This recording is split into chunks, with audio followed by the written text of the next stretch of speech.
Hey everybody, we're going to be doing a book event, fantastic mystery thriller. Um, I read it and loved it, and without giving any spoilers, we're going to have an interview with the author tonight, Cheryl Miller Dellasega from Hershey, but formerly you lived here. We're going to switch seats real quick, and I'm going to put her on the hot spot, but we'll get the interview started soon. Thanks for joining us. All right, I will relinquish this hot seat to you. All right, super. Do you get more of a student crowd or No, I'm a grad student. faculty? Yeah. Good. No, we'll see. People will trickle in. We'll see. All right, we're going to get started here. I want to thank everyone who made it into the store this evening. We have a delightful book release. So I have had the pleasure of reading this book, Murder at University Park. Don't get any ideas now, but we're going to interview Cheryl here. It's my pleasure to introduce the author, Cheryl Miller Dellasega, author of the new campus mystery, Murder at University Park, which I understand is the first in a series of what will be referred to as blue and white mysteries. Maybe you're starting to put two and two together here. Cheryl is an award-winning author already, before she even wrote this book, nurse practitioner and longtime professor of medicine, humanities, and women's studies at Penn State. She is widely known for her nonfiction work on the relationships and pressures that shape the lives of women and girls, including Surviving Ophelia, Girl Wars, Mean Girls Grown Up, and her books addressing bullying and toxic behavior within nursing. She is also the founder of Club and Camp Ophelia, programs created to help girls overcome relational aggression. In Murder at University Park, you have brought that deep understanding of power, psychology, and institutional life to a gripping mystery about a young professor confronting questionable research, a dangerous superior, and a university culture in which telling the truth can carry an extraordinary price. Please join me in welcoming Cheryl Miller Dellasega. Great. So we want to start out the evening a little bit. You have a special treat for those of you who are in the audience tonight. So tell us a little bit about it. You've got a little trivia. Yeah, just to set the scene, the book takes place in 1998, 1990. And that's an era that we can forget some of the specific things that were going on at that time. So I made up a trivia game. And my wonderful friend from high school. Oh my, I love it. Yeah, great supporter, Anne, is going to help me with it. What I'm going to do is I have trivia questions, and I'm going to read a trivia question, yell out the answer if you know it, and Anne will give you, the first person will get a Hershey kiss. Because I I'm see the from connection to Hershey's now. That's where you're living Where did now, I is put my, Hershey, right? Yeah, where did I put my here. paper? This is probably Yes, this is it. All right, so everyone ready? All right, here we go. Put your thinking caps up on. Okay. Back to the Number 1. What 1998 sci-fi blockbuster starring Bruce Willis featured a team of drillers attempting to destroy... You got it! Who got it? All right, just full disclosure, none of my staff know what the trivia questions, so they're eligible. Yes, yes. Great. Oh, that's so crazy. That's funny. Which vocal pop group became a global phenomenon with the release of their self-titled debut album in 1998 featuring the hit track Quit Playing Games with My Heart? Yes! All right, This is great. making me feel so good. Founded in September 1998, what internet search engine went on to completely revolutionize the way people browse the web? Yeah. No, please do. I forgot to tell you that the dog is the prize for the person that has the most kisses. So that we have a door prize. So now the competition can really amp up. Yes, it was Google. And just a little bit of trivia to add to that.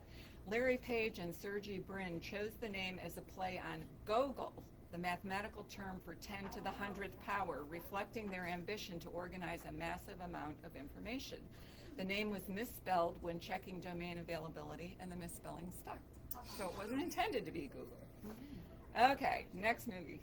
What groundbreaking 1999 sci fiction action film introduced the visual effect known as bullet time and starred Keanu? Yep. I'm not answering. No.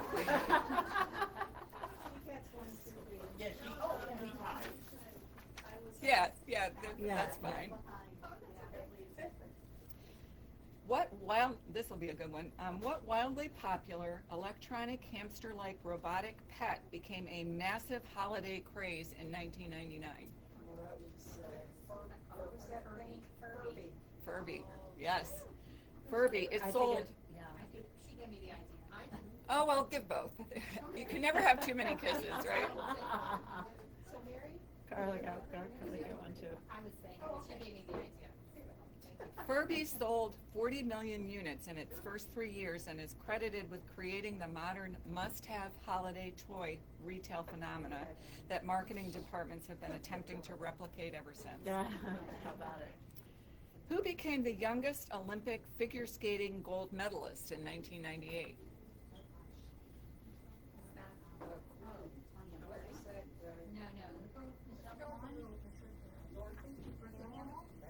No, that was way earlier.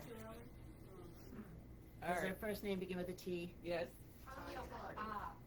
I think it's Tara Lipinski, myself. It is Tara Lipinski. She won gold while competing for the United States of America at the 1998 Winter Olympics in Nagano, Japan.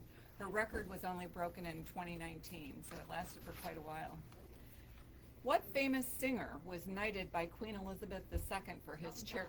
There she goes. Okay. What was the first film to gross more than $1 billion worldwide? Yep. You know your movies. 98 Yep. or 99? Wow. I was thinking it was soon. What epic war film starring Matt Damon was released in Private Ryan. The one that should have won the Oscar. Yes. What song released in 1998 became the Billboard 1999 Song of the Year? And I'll give you a hint. It was sung by Cher.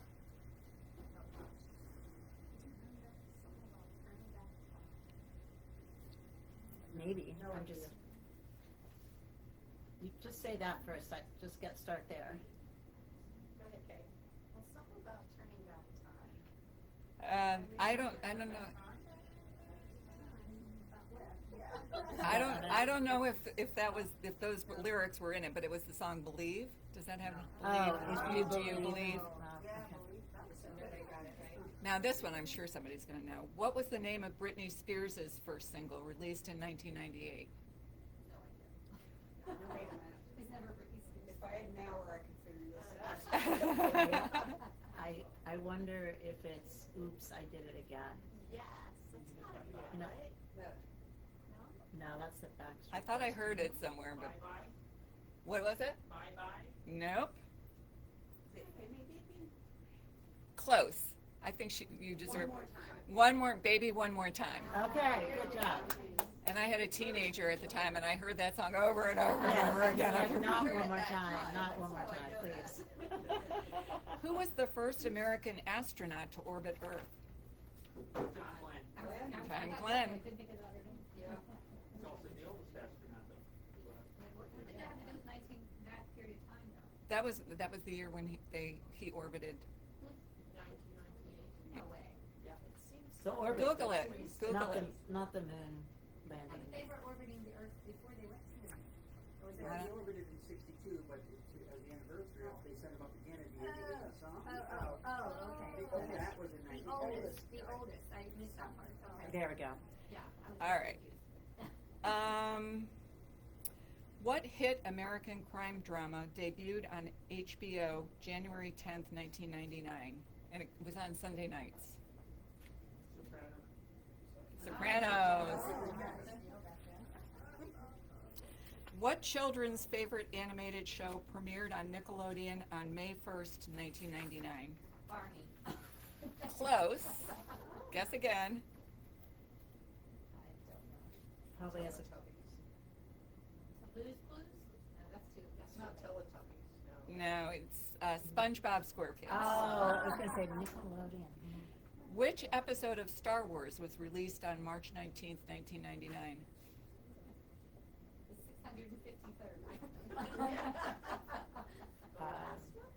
653rd. Number one? Is that Yes, episode it was one? the first one. Which I found, that was really interesting to me because, that kind of changed the world when. Yeah. Yeah. Interesting. It is interesting. Okay, just a couple more. What court battle did Oprah win in 1998?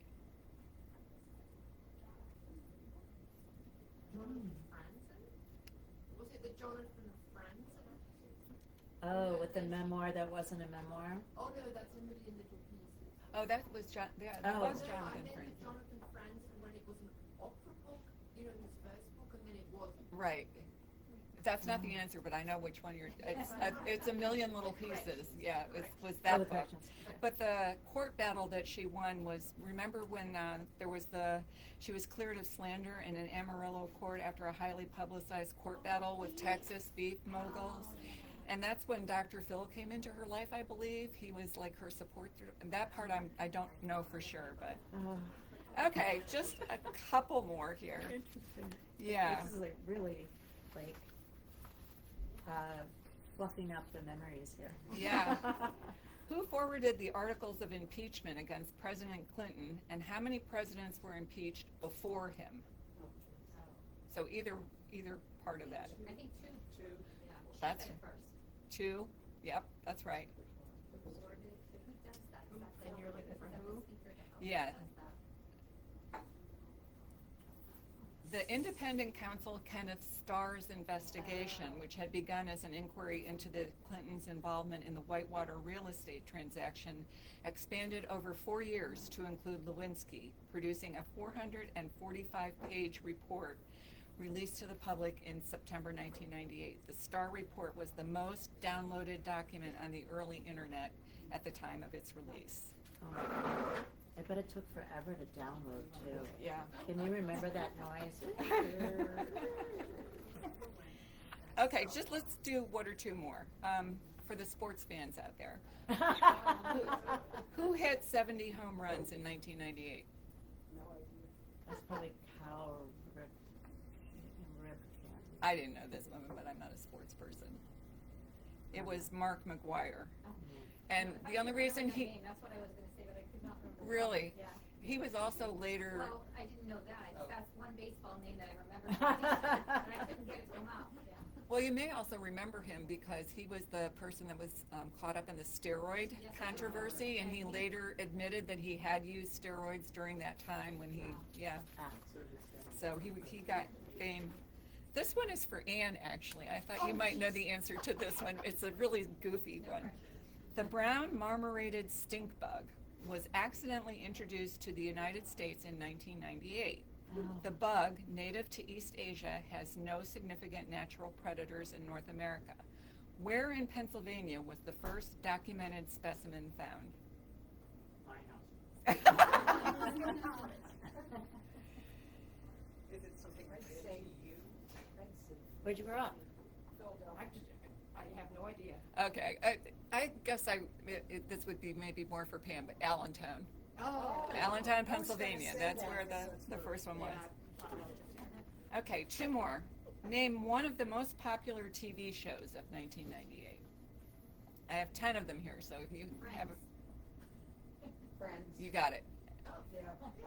I'll read you what they were, just so you know. ER, Friends, Frasier, Veronica's Closet, which I don't remember, Jessie, 60 Minutes, Touched by an Angel, Home Improvement, Everybody Loves Raymond, and NYPD Blue.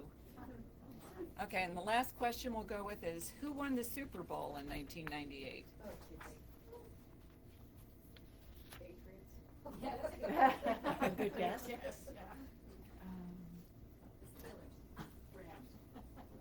Green Bay.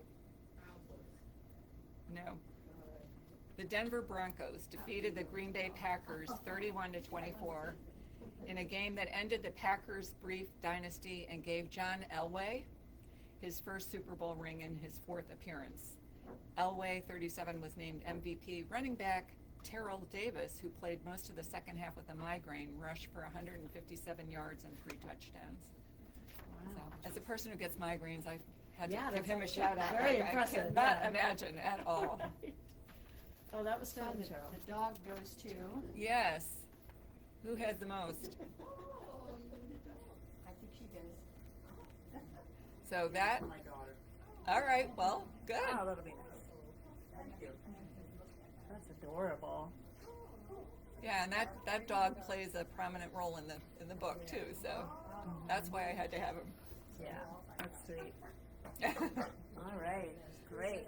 Well, now we're all feeling, back in 1998, 1999. Well, if you read the book, you would name it something else, but after you read it, you'll know what to name the dog. So it's always a challenge talking about a mystery thriller, because you don't want to give away anything that becomes a spoiler.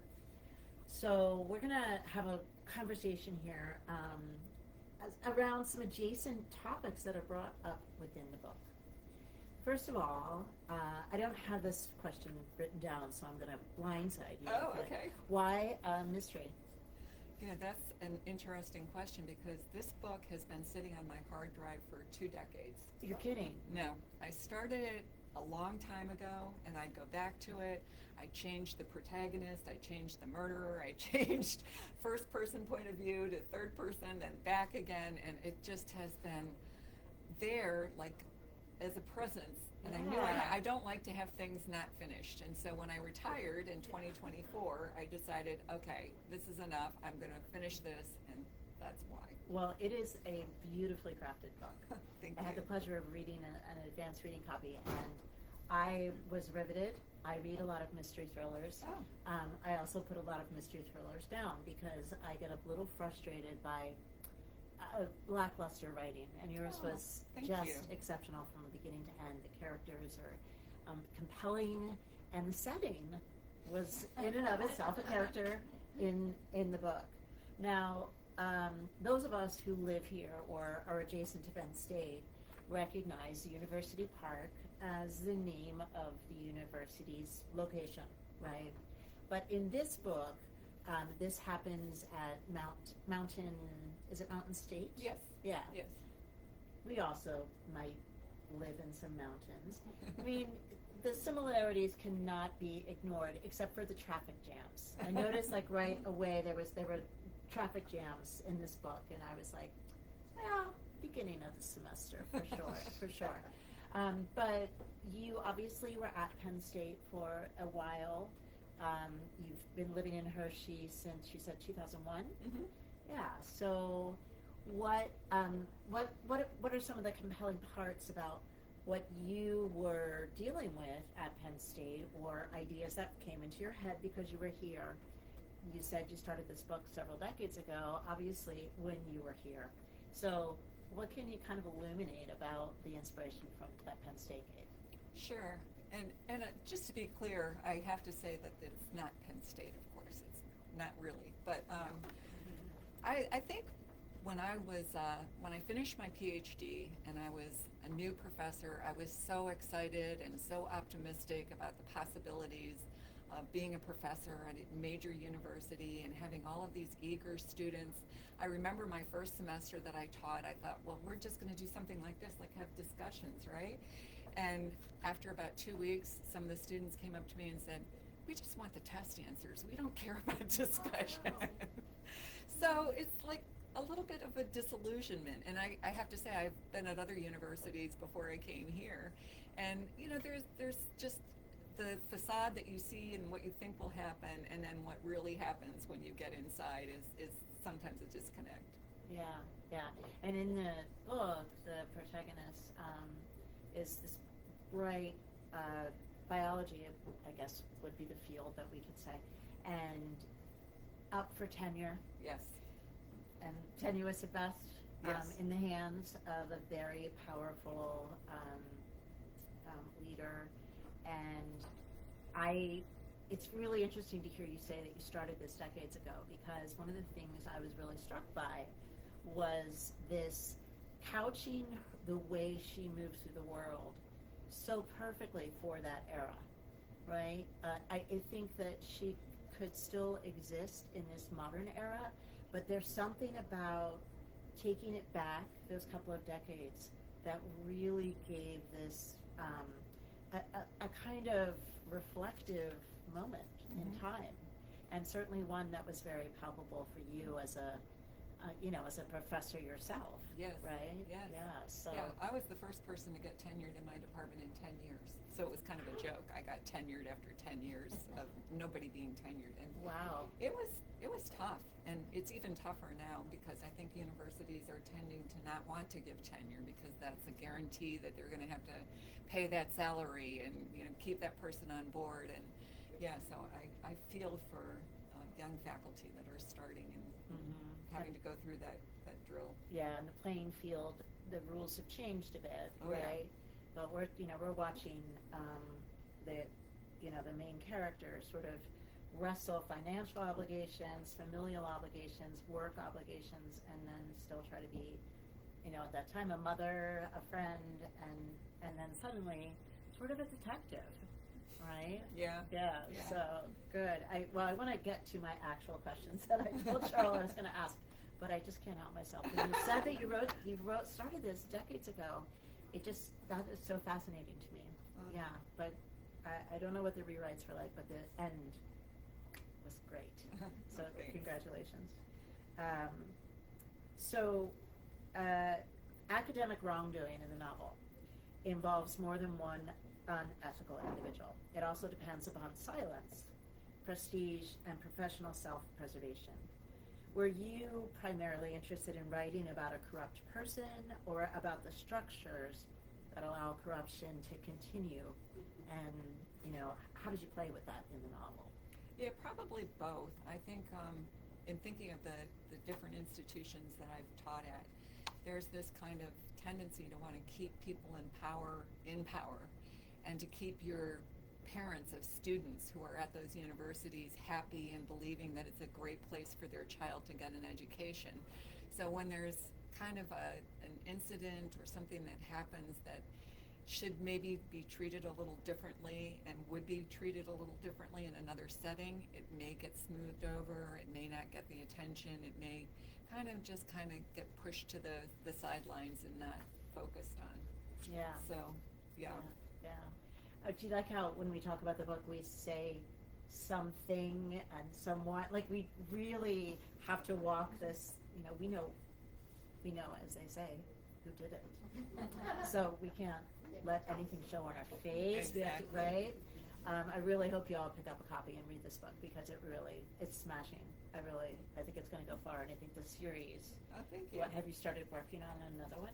Yes, I have it all in my head. Okay. Hopefully it won't take 2 decades. Okay. I'll be around. We're not waiting that long, Cheryl. We're not waiting. Okay. I did want to, well, maybe this question is more interesting knowing that you started writing this when you must have been just ridiculously busy. You had a teenager, you were, professor, and you start writing a book, and you'd already written the nonfiction Right, at this time. right. So you make me feel like I just sit still, but yeah. Well, Anne can tell you, I've been a writer for a long time. I was writing in high school, and people were reading what I wrote then, and I did a little poetry, and so I don't mean to sound, facetious, but writing's just always come easily for me. Now, unfortunately, my parents didn't agree that was a good career, so they sent me off to nursing school, and I just kept writing. And then being a professor, you do a lot of writing. You write your own papers, you write grant proposals, you write with colleagues, you correct students' papers, you give feedback to people. So it was a different kind of writing, but I still kept writing, and it was kind of nice to put that part aside and do the fiction and have a little fun. Yeah, writing. yeah. When you are reading books, obviously you read books of all genres. Do you read a lot of mystery thrillers? I have since I'm writing this, and I've read some really good ones Yeah. that are, I just really have enjoyed getting into that world. Yeah, but you do know what I mean. Yeah. There are some that you just think, oh, Yes, I do know. so formulaic, but I really like the way you challenge the sort of norms that might feel like an easy path for some authors to take, and I really appreciated the time and concern you took for the characters as well as the setting and just the writing. Thank you for your grammatical prowess. I really mean that. So let's talk a little bit about your nonfiction. Mhm. I mentioned you're well known for your nonfiction as well, and again, that's really interesting to know. You're always have been compelled to write, Yeah. and so when you saw injustice and things in the nursing world, you held a mirror up to it and you wrote about it, Yeah. and made some waves, right? Yeah, Right? definitely. Yeah. And it's important waves as well. So this nonfiction has frequently examined relational aggression, bullying, and the ways women specifically negotiate unequal systems. When you turned to the mystery fiction, did you discover that suspense and crime allowed you to express something about power that scholarly or nonfiction writing couldn't? Well, in nonfiction, everything that I would write about in the books that I wrote had to be true. Yeah. It had to have really happened to someone. Thank had you. to have been told to me by an individual or somehow reported, written, and submitted to me. Whereas in this, I haven't seen any murders, I have to say. Yeah, I yeah. hope not to. But it was kind of fun to be able to have the ability to make things up and Yeah. to kind of take a little bit. It's always interesting when you write fiction, because I have had a few like other short stories and kinds of things, and people will say, well, was that me, or was that somebody I know, or was that our sister, or was that, they think that that's, and you take little bits and pieces of things that are grounded in reality, but then you play with them and have fun. Yeah, makes a lot of sense. Well, at this point, gravity, that was good. I don't know what suddenly changed there. Apologies. Let's just No. maybe take this out and let you hold it. Okay. I wanted to open it up. If anyone has any questions specifically for Cheryl about this book or other work, the process, please. I know some of you know her quite well, so use discretion. But please ask questions. Just a curiosity, because there have been a number of unsolved murders in this community, was that at all something that got you started with it?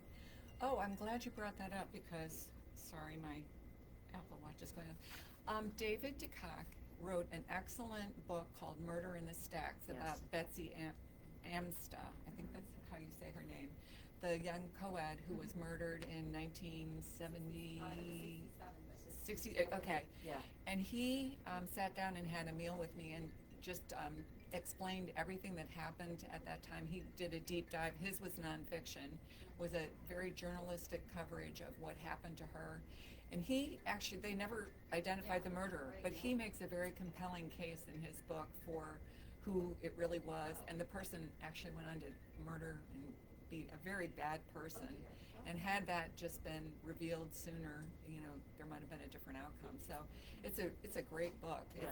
I've had to do a lot of writing about murder in the stacks because she was murdered in the library. And I know that it's like an urban legend now. Some students tell me that they won't even go in that area of the library because it's so creepy, but yeah. As you did this over 20 years, you have all your academic things you have to do. Did you take guilty pleasure weeks to work on this, or how did you fit this into everything else you did? Yeah, that is a good question. My process, like I know writers go about writing in all different ways, and I just have this weird thing, like the next book is in my head. It's just a matter of sitting down and getting it on paper and kind of teasing out the details. I went to a number of writing conferences, and when I was there, that would be kind of like my uninterrupted time to just go through and like edit and revise and get feedback on it. This is kind of a related subject. I really appreciate when I get reviews from readers. Like, this is very helpful, and even bad reviews, because it tells you what you could maybe do better or what you might change the next time. So I'm always looking to get feedback from other people too. Have you developed a group of other authors that you kind of exchange works and critique group. I had one for a while, and then we kind of each went our own way. So I had one person, and actually I thank him in the acknowledgments because I call him my 1998 reality person because he's younger, and he would tell me like the technology is an issue in the book that comes up that is very important to know about. And he said, Cheryl, you know, that technology didn't exist in 1998 because I was here then. And so then I had to, okay, I gotta, you know, be true to what was really going on. So Google, you know, just was something new. We used floppy disks to put data on. So those little things, you know, take on new importance. Yeah. Any other questions? Well, I'd like to invite you if you're willing to do a short reading. Sure. So you can sort of demonstrate the beautiful style you have. Do you have it there? Or do you need to put your? I have it here. Yeah. Excellent. And actually, just to give you a little context, this is toward the beginning of the book. Lacey has been summoned into her chairperson's office, and it's not a flinch. It's not, you know, something that would be typically happening. So she suspects it's about tenure. Something's going on. It's her tenure year, and her secretary Florence tells her, Dr. Hart wants to see you first thing Tuesday morning when he gets back from this out-of-town weekend. And so she's, you know, not fumed, but worried about it, been very anxious about it the whole weekend. So this is that meeting and what happens to her. Although Dr. Hart was small in stature, he had strong, well-defined features, a thick mane of pure white hair, penetrating gray eyes, and a square jaw. When I'd received the letter offering me a tenure-track position, it was exciting to think about working with such an accomplished scientist. Then I started the job and quickly learned I was not one of the faculty he favored. Of course, he was always pleasant to me in public, but that facade vanished on the rare occasions when we were alone. My legs stuck to the stiff leather of the office chair, but I sat obediently as he settled in and pursed his mouth in an expression that was different from his public-facing one, more sour than encouraging. Well, Dr. Red, how is everything? While I'd answered this question earnestly during our initial meetings, it was clear he didn't really care how things were with me. Florence was the one who listened to that stuff. Thereafter, I gave the only possible response, a perky, just fine, and sat up straighter, forcing my hands to relax in my lap. You're probably wondering why I called you in today, Dr. Red. I thought it might be time for a little pep talk. He picked up a folder marked with my name, and his expression changed from bland to disapproving. When you first interviewed here, I hoped you would blaze a trail for other women to join us. But now, I'm quite concerned with your chances for tenure. You've had few credible publications, no pending funding from external sources, and only average teaching evaluations. And then there was that trouble with Rick Stein. His mouth puckered as if he had tasted something sour. I'm just going to pause here and tell you, we haven't talked about students. Rick Stein is a student that has been an ongoing challenge for Lacey, and his father is a generous donor, so he gets away with a lot of misdoing without any repercussions. His mouth puckered as if he had tasted something sour. I shifted against the hard seat, unable to refrain from defending myself. Dr. Hart, when I received the NIH postdoc grant 2 years ago, you told me it was a big plus. His eyebrows arched up, but before he could respond, I added, and the Academic Regulation Committee cleared me of any wrongdoing with Mr. Stein. In fact, they put a note in his file about his lack of integrity.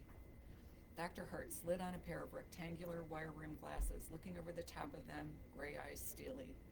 Yes, you did get a preliminary small grant for your work on calcium channel blockers, but the National Institutes of Health like to see a second proposal before the first one runs out. That's why I gave you permission to use my SIMS data for a new study of your own. I don't do that for just anyone. How's it going?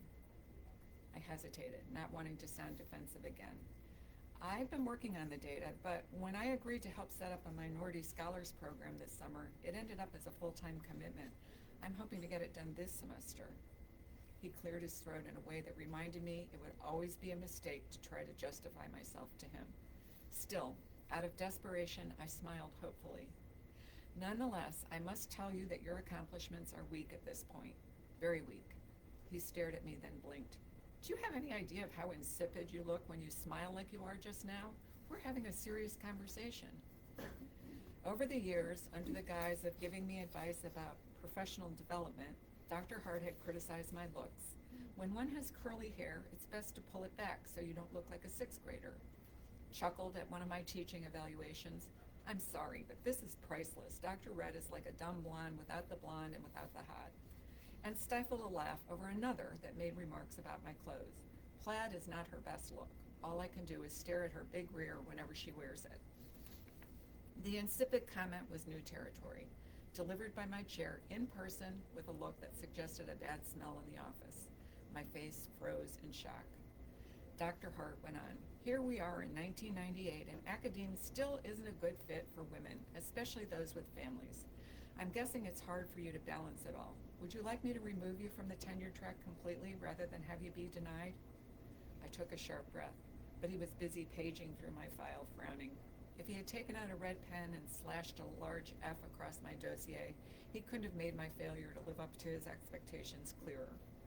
Forcing myself not to look away, I hoped he couldn't read the distress and the beginning of tears like beacons in my eyes. But it was too late. He reached into his desk drawer, took out a tissue box, and handed it to me. Finally, he said, I can suggest a special review. He slapped the folder closed and dropped it on top of the memos he'd just reviewed. Or you could ask to be taken off tenure track. I couldn't put words to the different thoughts that pulsed through my mind just then. An image of our house with a for sale sign in the front yard while Meg and Tyler cried, my apparently wasted years of schooling, grief for my dissertation research, which had seemed so potentially life-saving, the crushing debt we would face on one income. Dr. Hart looked away, pushing his glasses up on the bridge of his nose to focus on his computer screen. I'm sorry it's come to this, he said. Why don't you think it over? Maybe discuss it with Sam Miller. He knows the Sims data, and he's mentored other junior faculty successfully, but the clock is ticking for you. Going off tenure track and taking a pay cut may be your best option. I gathered my dossier and rose as gracefully as possible. He stood, crossed the room, and opened the door, reverting to a cheerful smile as I exited. Thanks for coming in, Dr. Red. Get back to me on my offer. Take your time, of course. I nodded, feeling as if I had swallowed a mouthful of glue. I'll think about what you suggested. I could see the visual response of the audience, like, oh, like, yeah, feeling that. And again, that's like when I was reading it, I thought, yeah, you can't, like, obviously people are still behaving that way. We know that. Yes. But to couch it in 1998 gives it this, like, palpable, what I would call my response to my daughter when she would say to me as a young woman, why didn't your generation do anything? In response to this the power structure. And I was like, oh, we tried. We did it. We tried. But, so it really was, I thought it was really poignant that it was set in that time. And, good reminder. Yeah. But, But that's the kind of, like, what you felt there was kind of what I was, like, I like to read a book that I cringe a little bit, right? And like you can see yourself not because you are that person, Right. but because you share that sort of shared feeling. Like Right. your writing evokes something that is bigger than just what's happening to those characters in the moment. And that to me is one of the beautiful strengths of this book. And even though it's a mystery thriller, it's really it has societal commentary, and I appreciate that in a book as well. Have any of you had the chance to read it? It's really just released, so I'm sure some of you have read Cheryl's other works and know what a great writer she is. Yeah, we've got some nods out there. Any other questions or about what you heard Cheryl read? Comments about what she read? Thank you all for coming and for being such a great, attentive audience. Yeah. I brought some books and I can give them to you. I can sell them at a discount, or you can get it as a Kindle, an ebook. And I'm really excited. In September, the audiobook is coming out. And I've never, no, that's not true. Surviving Ophelia, I was involved in the audiobook of that particular one. But this one was was really fun. I got to pick who would be the reader.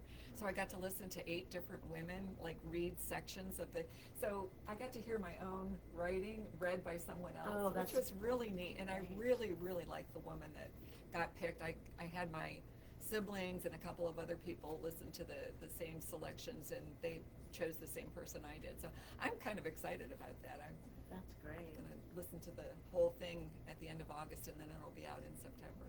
Oh, fantastic. So if you're an audiobook person, as I am increasingly these days. Yeah, and I can see why. Will you continue to write fiction? I think so. Yes, I do plan on it. I have another book called Homicide at Halftime. That's the next one in the series, and it has Lacey again, and so she's not finished yet, so she has a few things still to do.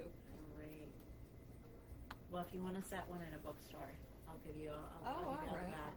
Okay. The sassy bookstore owner. But yeah.